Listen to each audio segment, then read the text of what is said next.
everybody, we're welcome to the county line. Although we're not out the county line, we're back with my two close personal friends, Tom Jennings, the director of the Grissom Air Museum, and retired Air Force Colonel Tim Cahoon, who served on this base for a number of years. And I wanted to come up here before the season was over because this place is important to me. And Tom has done some wonderful things with this attraction. He has a long history in attractions. He's worked at the Toledo Zoo, the Henry Ford Museum, the IMAX Theater in Indianapolis, and I probably missed a couple, but we got him here, and he's hired some very capable people and enthusiastic people to help him tell the story of this Air Force base, which has been so important not only to our national defense but to our local community. So, hi guys. Hello, Tom. Now, we're sitting inside and we're sitting in front of an exhibit that has something to do with the B-58 Hustler, but you've got a number of airplanes outside, which is probably what people see as they go up and down the highway. We do, and we have both Navy and Air Force. A lot of people don't realize that in World War II, this was a naval air station. So we have to educate them about that. Then it makes sense why we have the Navy planes along with the Air Force. We talk about some of our crown jewels, like the B-58, how important that was for the 10 years it was in service. We also talk about the B-47. We talk about the KC-97 and the EC-135, which is a little bit different than the KC-135. There's a little bit more to it than just refueling it. And so we talk about all our aircraft and the importance of the roles that they play during the day. And we also talk about the people that flew them, were part of the crew, and tell their stories, because that's just equally as important. How many airplanes do you have on exhibit? We have 28 on display out in the air park. We have everything ranging from our older planes, or like our B-25, C-47, to our more modern aircraft, which would be like the A-10 and several in between there. So we the have F-14 Tomcat. Got the F-14. That's got to be a Tomcat, classic yes. that attracts people here. It is, because everyone starts singing the Top Gun song. Exactly. Or Highway to the Danger Zone. Maybe you can get Tom Cruise to come and give a talk. Absolutely. Maybe I can get him to jump off the tower. Yeah. But That'd be perfect. yeah. But no. But there were no F-14 Tomcats ever assigned here. Never here. But again, part of the Navy. Now, if we were to capture what the Navy had back then for training, it would have been the Stearman's, and that's a plane we'd have to have inside in that. So by representing the Blue Angels F-11 or the F-14 or the T-2 Buckeye, which is out front, and the A-4, that's a pretty good representation. And the C-1A Trader or the COD, that's a good representation of the Navy planes. It's kind of a nod toward the naval aviation heritage of this place. Correct. Very, very appropriate. Yes. But what about the Air Force planes that were here and played a role in Grissom's mission? Several of them did. The B-47 served out here. Again, the EC-135 played a big role out here. And B-58 is another one. And those aircraft served over there. And the EC-135, as I mentioned before, is a little bit more to it than just refueling. It could basically act as a satellite or communications for ground troops if they were to lose other sources of communication.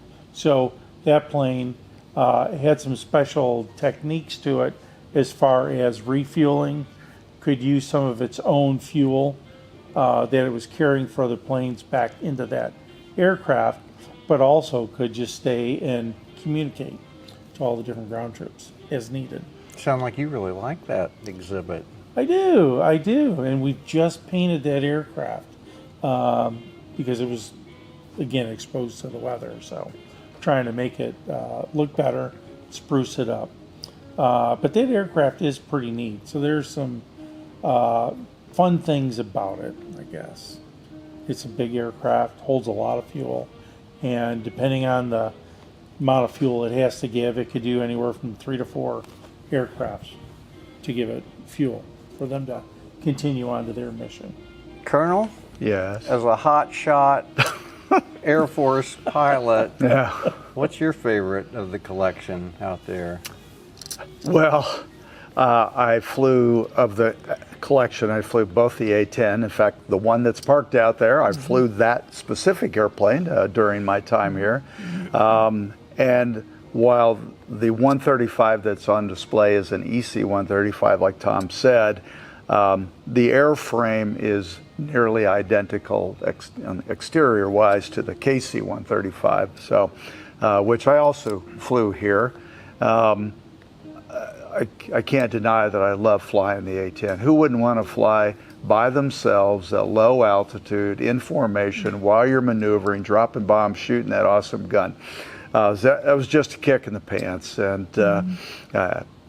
but I tell people every airplane that I have flown and that's out there has something unique and special that you gotta love.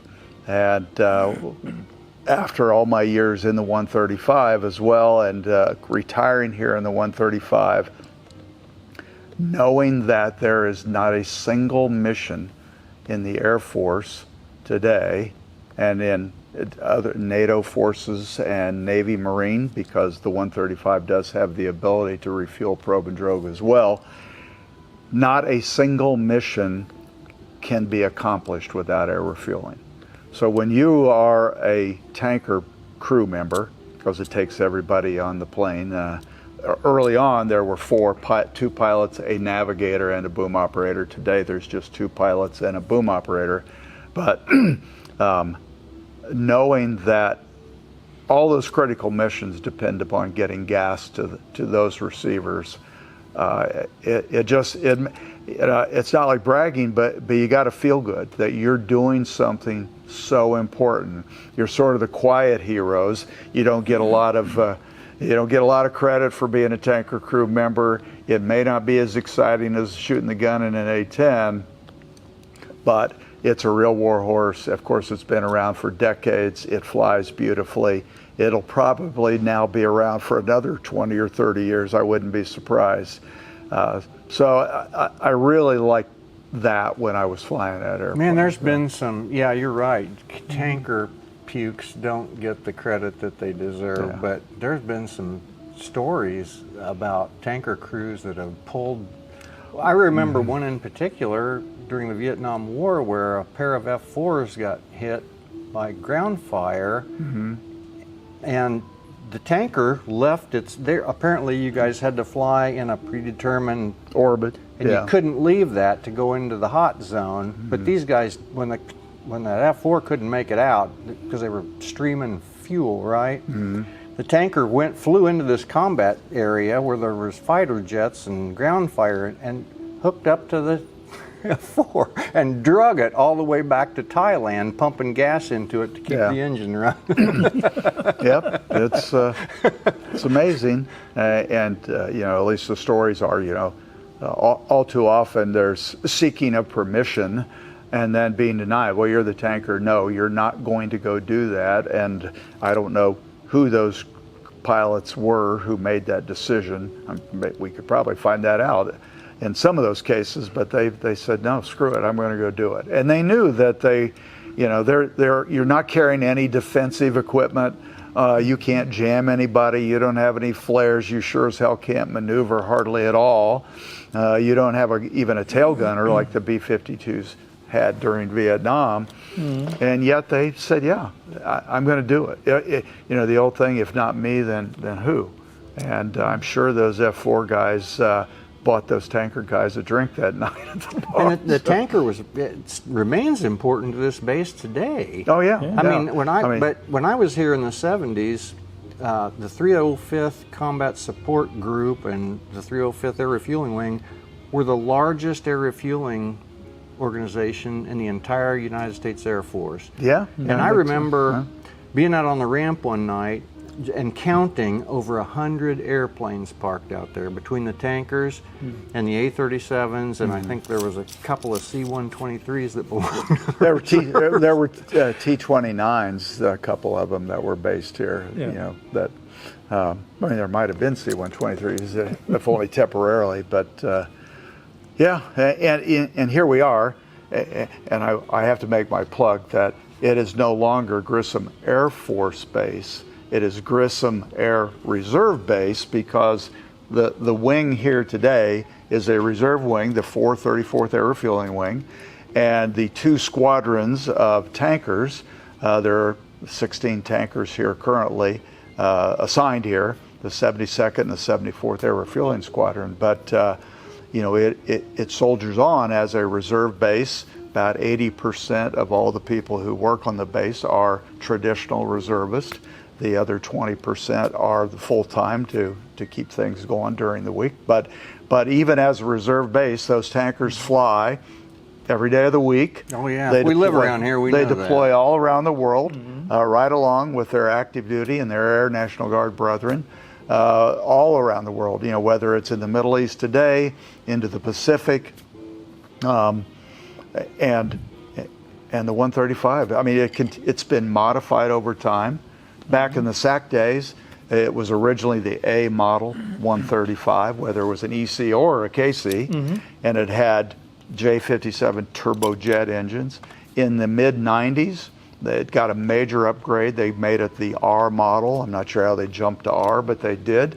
And they put all brand new CFM 56 turbo fan engines on it.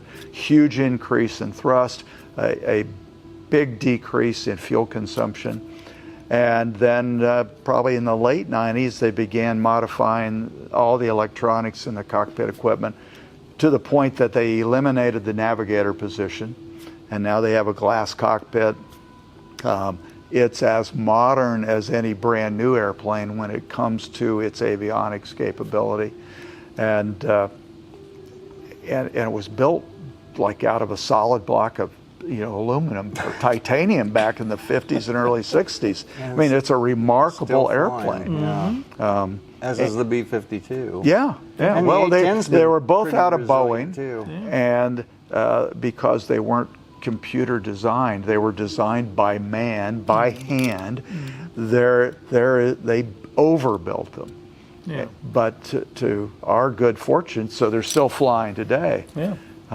They're just remarkable airplanes, and the proof is that the KC-46, another Boeing product, is struggling, and it was intended to replace the 135, and they thought they might buy a second round of it, and they decided not to, and they thought they'd be getting rid of a lot more 135s by now, and they can't afford to, and they're going to keep them even longer than they thought. I'm sure there's a lot of safeguards and precautions and boxes to be checked today that weren't during the Cold War when they were rushing weapon systems into production, like the B-58. But the B-47, the first SAC bomber that you got here, Tom, in 1959, I think, when they came up from MacDill,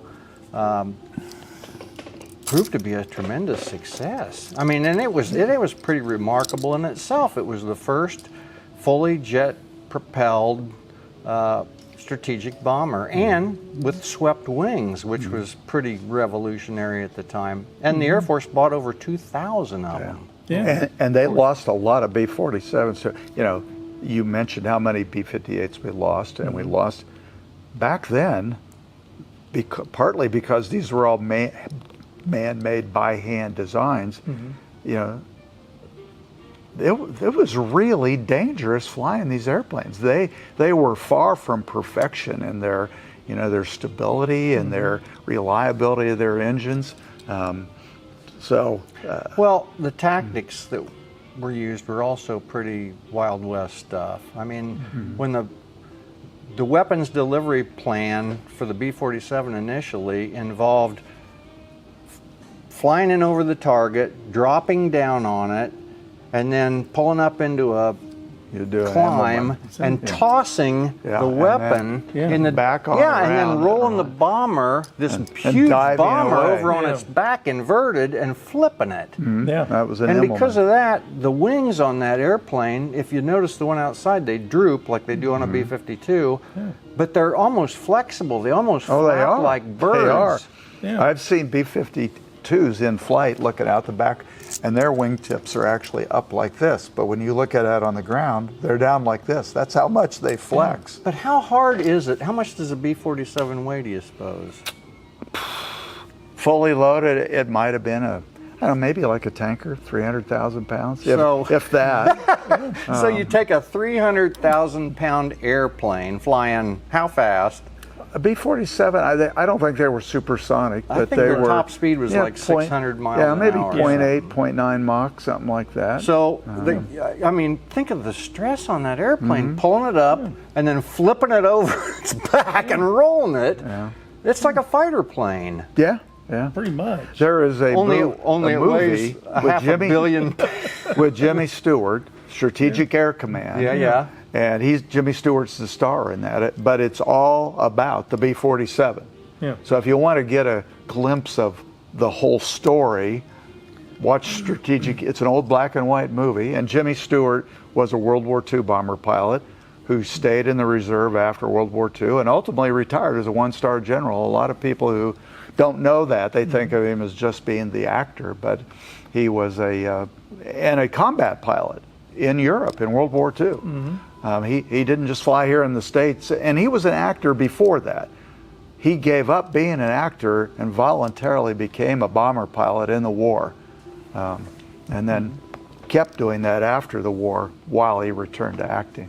But if you want to see more about the B-47, you can Yeah, watch it's a that great movie. movie. So. It is. Great movie. It's been colorized.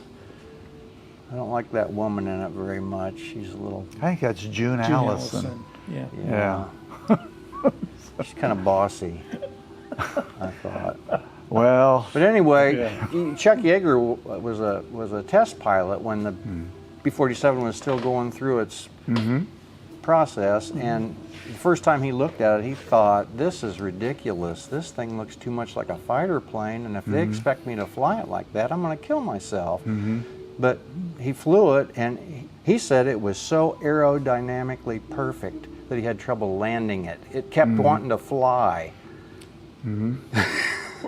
well, there were a lot of airplanes back. That's why so many airplanes had drag chutes, and the B-47 had a drag chute. Yeah. Then you would touch down and activate it, and that giant parachute would come out the tail end to slow it down. I read about this, and I, not being an aviator, I didn't really understand, but it said it had to land with its tail low, and for that reason, it had to land fast at about 180 miles an hour. Well, Does that make any sense to you? Yeah, a lot of those airplanes back then, the aerodynamics were such that, to get enough lift out of the wings, you either had to go real fast or you had to fly with a lot of angle attack on the wing, but that requires you to have the power way up.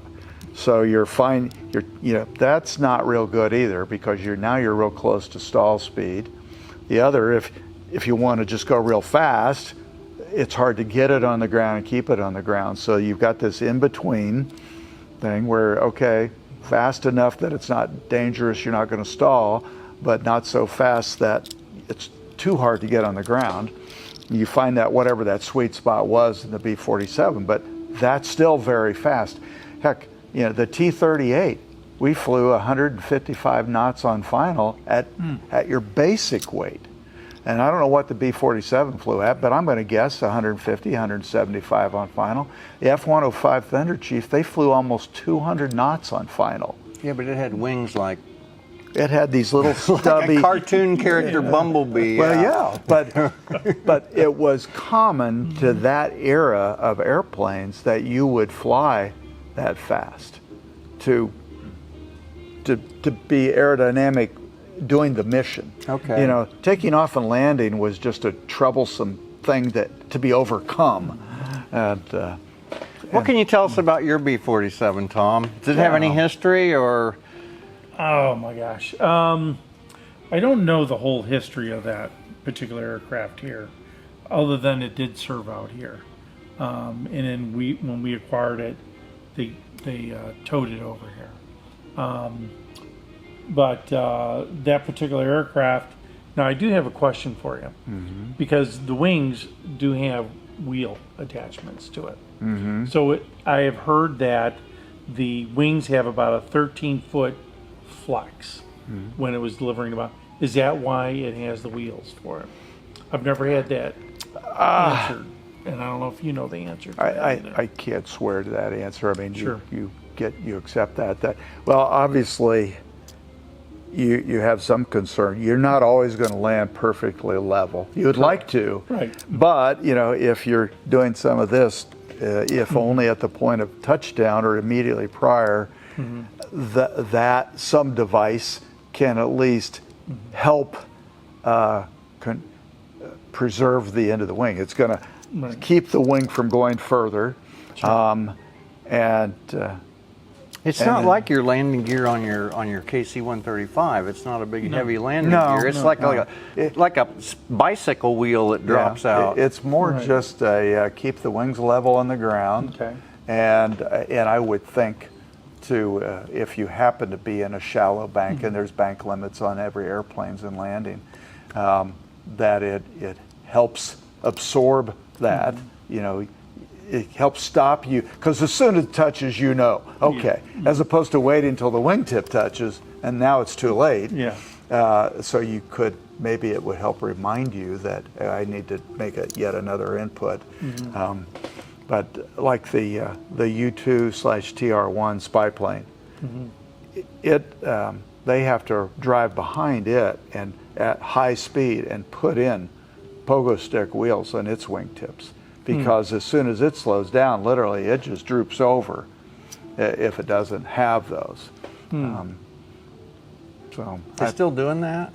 Yeah, they still fly the U-2/TR-1. They make more orange vests now, though, probably, and hard hats when they're out there. I got to do that once. I got to ride in that high speed. It was a Firebird or something we were in at the time, and it's pretty cool, because the other thing, the pilot, he doesn't have a lot of depth perception. His forward view is really restricted. We're out of time, but the Air Force bought a Firebird to do this. Is that what? Well, you got to go. It's coming in at 150 knots, and you've got to drive behind it. Yeah. And you're talking to the pilot to tell the pilot how close to the ground his wheels are, because he can't judge where the ground is. So you're going, okay, 10, 9, 8, 7, 6, and then once he's on the ground, he slows down, and then these pickup trucks come out with the wheels, and they stick them on there so that he can taxi in without ruining